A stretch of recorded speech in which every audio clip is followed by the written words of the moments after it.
اب کافروں کو یا منافقین کو جو اوپر سے کلمہ گو تھے ان کو پھر جھنجھوڑا جا رہا ہے کہ وہ حق کی طرف آ جائیں، یہ بات کہتے ہوئے افلا یتدبرون القرآن، کیا انہوں نے قرآن پر غور نہیں کیا؟ ولو کان من عند غیر اللہ، اگر یہ اللہ کے سوا کسی اور ہستی کی طرف سے ہوتا، لوجدوا فیہ اختلافا کثیرا، تو تم اس میں بہت زیادہ اختلاف پاتے، یعنی اس کی باتیں آپس میں میچ نہ کر رہی ہوتی۔ اختلاف تو خیر ابھی بھی موجود ہے، یعنی جو نہیں ماننے والے وہ تو قرآن کے خلاف ہیں۔ اس کا یہ مطلب نہیں ہے کہ قرآن چونکہ اللہ کی طرف سے ہے تو اب قرآن کی مخالفت کوئی نہیں کرے گا۔ اس سے مراد یہ ہے کہ قرآن کی جو دعوت ہے اس میں کنٹراڈکشن نہیں پائی جائے گی کہ ایک صورت میں ایک بات ہوئی ہو اور دوسری صورت میں جا کے بالکل اس کے اپوزٹ بات ہو جائے۔ جس طرح ہم اپنے معاشرے میں ایک بات کرتے ہیں نا کہ اس بندے کا تو کوئی دین مان ہی نہیں ہے، کل تو یہ بات کر رہا تھا آج یہ بات کر رہا ہے۔ انسان جب بھی کوئی کتاب لکھے گا نا تو اس سے کہیں نہ کہیں معاملہ مس ہینڈل ہو جائے گا، اور سب سے بڑی بات جب حالات و واقعات ٹف آئیں گے تو وہ کمپرومائز کرنے کے لیے تیار ہو جائے گا۔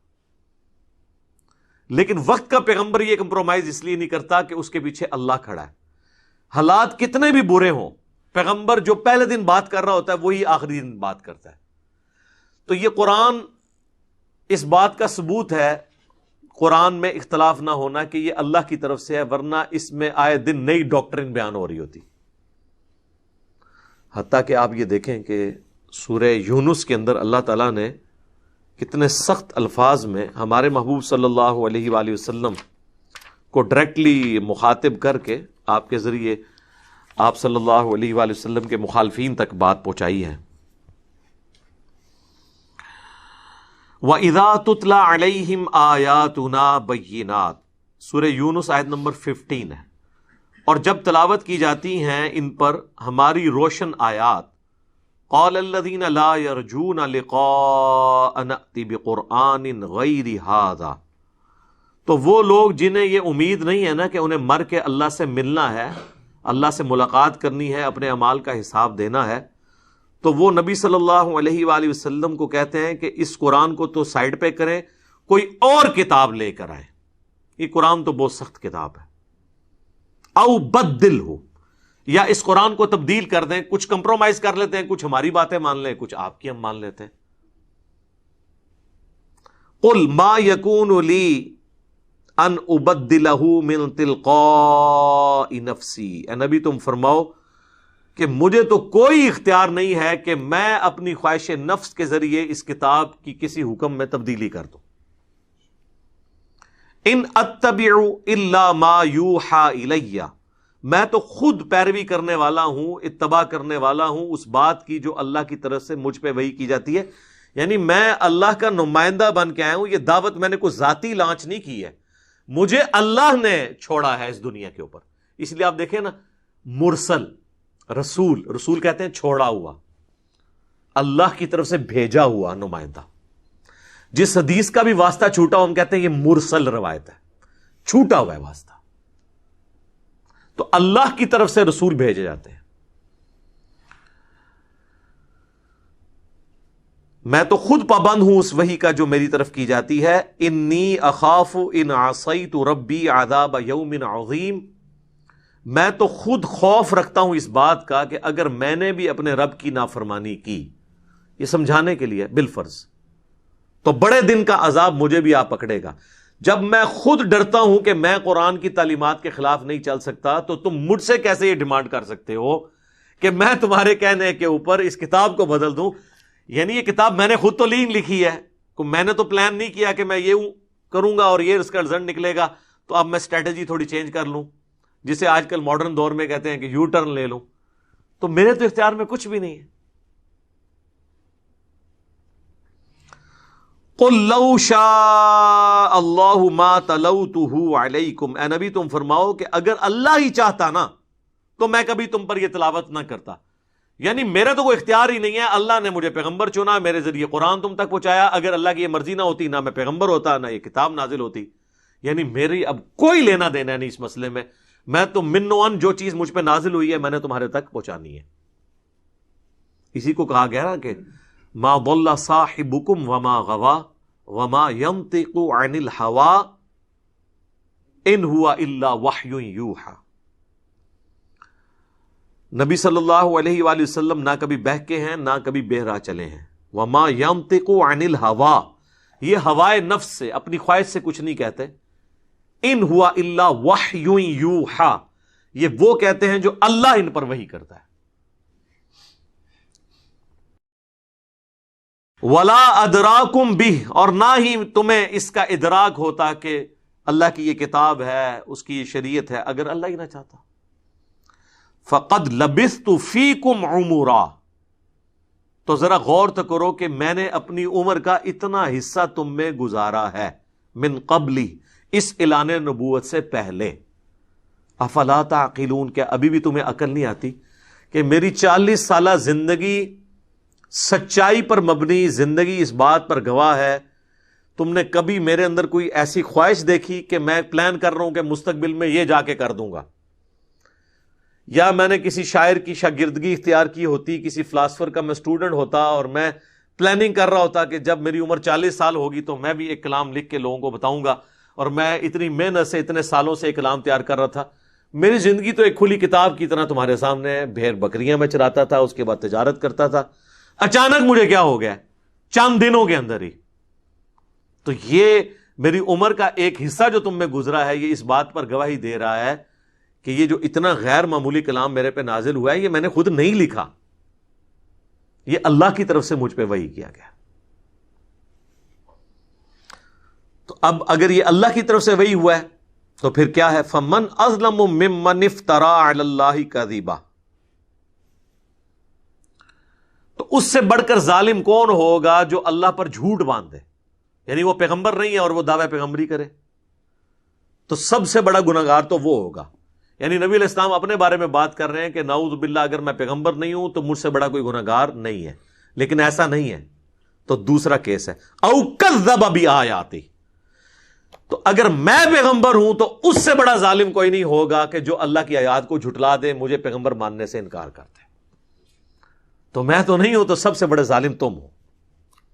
انہ لا یفلح المجرمون، بے شک وہ اللہ فلاح نہیں دیتا ان لوگوں کو جو جرم کرنے پر تلے ہوئے ہیں، یعنی ان کو سچائی پتہ بھی چل گئی ہے تب بھی ہٹ درمی پہ ہیں، بات ماننے کے لیے تیار نہیں ہے. اب چونکہ وہ بات ماننے کے لیے تیار نہیں ہے تو اللہ تعالیٰ ان کو ہدایت نہیں دے گا. یہ تو بات طے ہے سیدھی سی.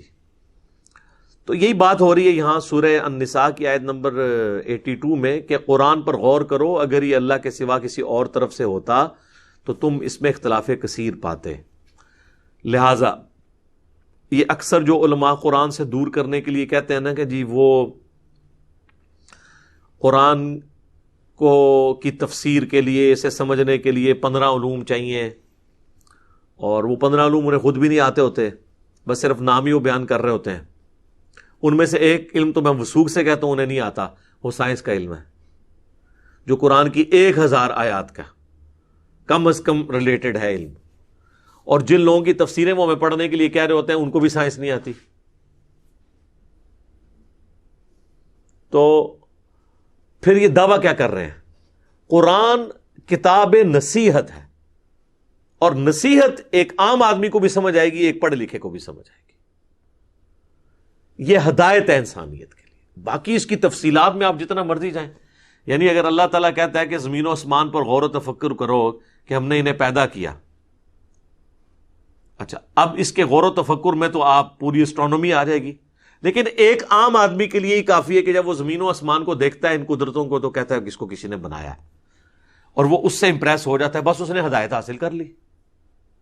اور ایک بندہ پوری زندگی اسٹرونومی کی فیلڈ میں رہتا ہے لیکن خدا کا تعارف اس سے نہیں ہوتا، تو اس کا وہ علم بھی اسے کوئی نفع مند نہیں ہے. ایک بندہ پوری زندگی نماز میں ایاک نعبد و ایاک نستعین پڑھتا رہتا ہے، لیکن نماز ختم ہوتے ہی دعا کرنا شروع کرتا ہے تو کبھی کسی بابے کو پکارتا ہے، کبھی کسی بزرگ کو پکارتا ہے. تو وہ ایاک نعبد و ایاک نستعین کی تفسیر سے اس نے کچھ بھی حاصل نہیں کیا. یہ ہو نہیں سکتا کہ قرآن کے پہلے صفحے پر اللہ کہہ رہا ہے کہ دعا صرف مجھ سے مانگنی ہے.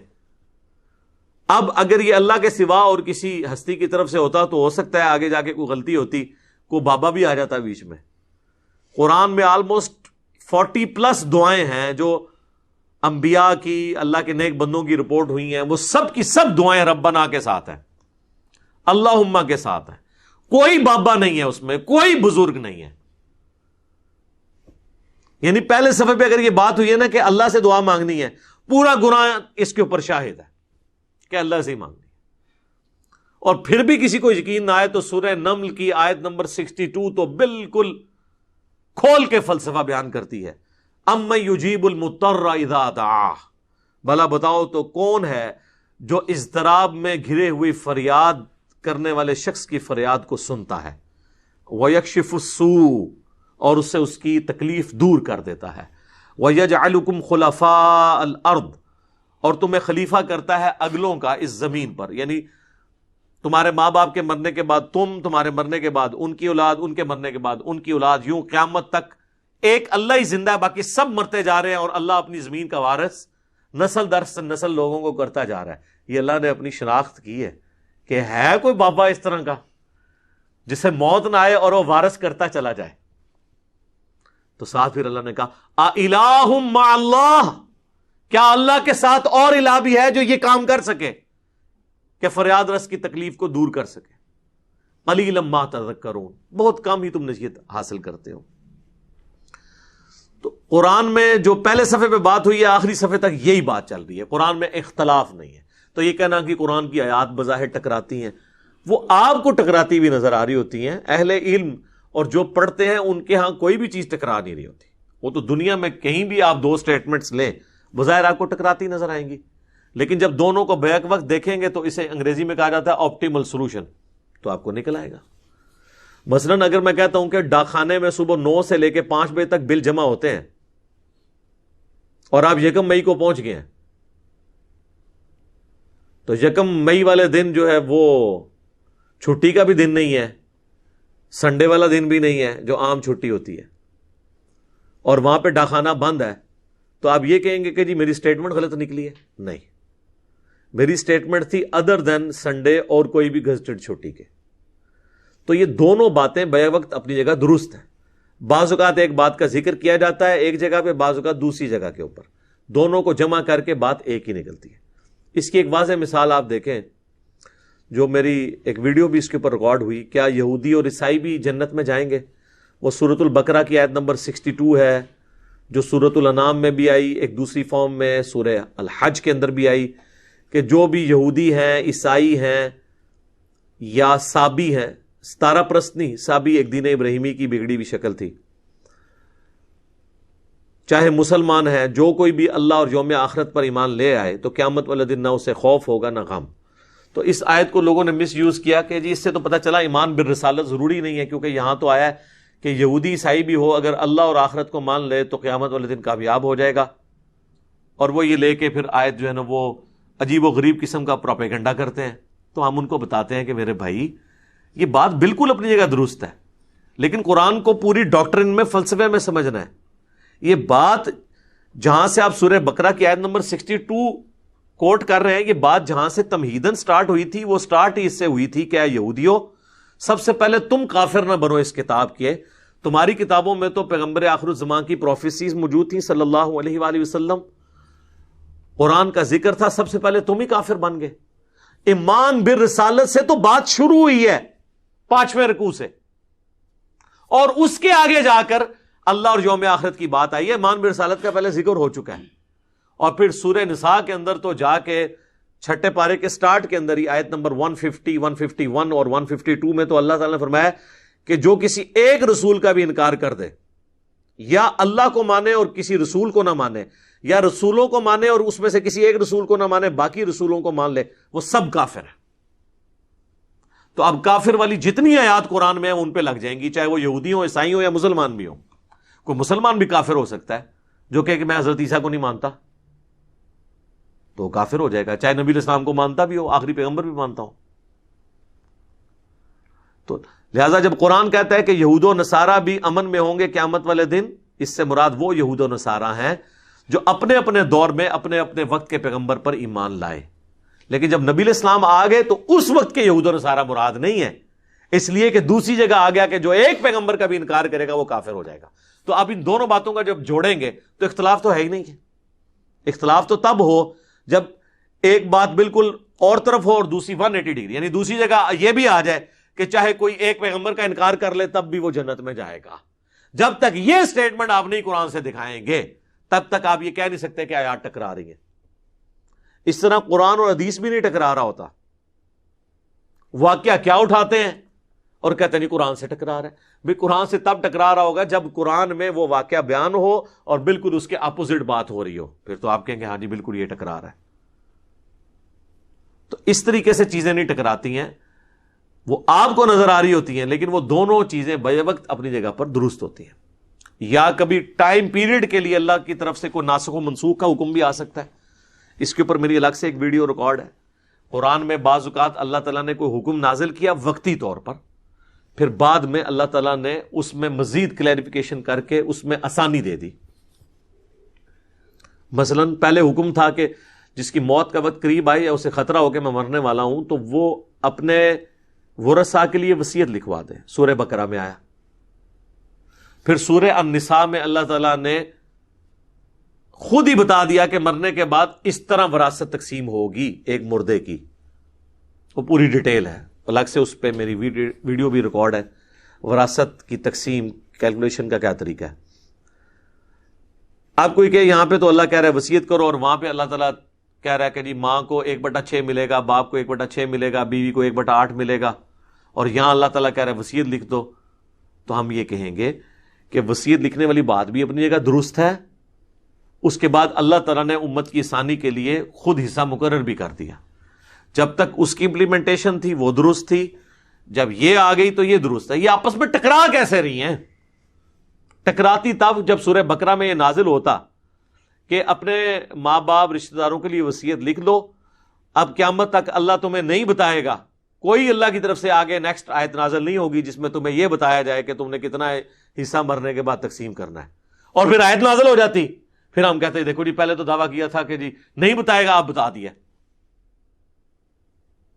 اس طرح سورہ النساء میں اللہ تعالیٰ نے فرمایا کہ جو زنا کرے عورت اس کو گھر میں قید کر دو. قید سے مراد یہ نہیں کسی کمرے میں بند کر لو، یعنی گھر سے نہ نکلے یہاں تک کہ اسے موت آ لے، یا اللہ پھر کوئی مستقبل میں تمہارے لیے راہ نکال دے گا. اور وہ ہوا. پھر اللہ تعالیٰ نے سورہ نور کی شکل میں زانی کی سزا نازل کر دی. تو ہم کہتے ہیں وہ حکم منسوخ ہو گیا اور نیا حکم آ گیا. تو یہ پاسبل ہے.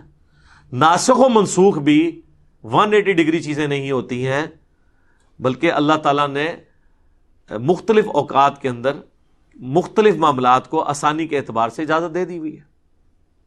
پہلے یہ حکم تھا کہ ایک وضو سے ایک ہی نماز پڑھی جا سکتی ہے. قرآن میں بھی یہ ہے کہ جب تم نماز کا ارادہ کرو تو اپنے چہرے دھو لو، اس کے بعد کونیاں، سر کا مسح اور پاؤں کو دھو لو، مسح کر لو، کوئی بھی چیز. تو اب یہ حکم قرآن میں آیا. ایون جو لوگ منکرین حدیث ہیں نا،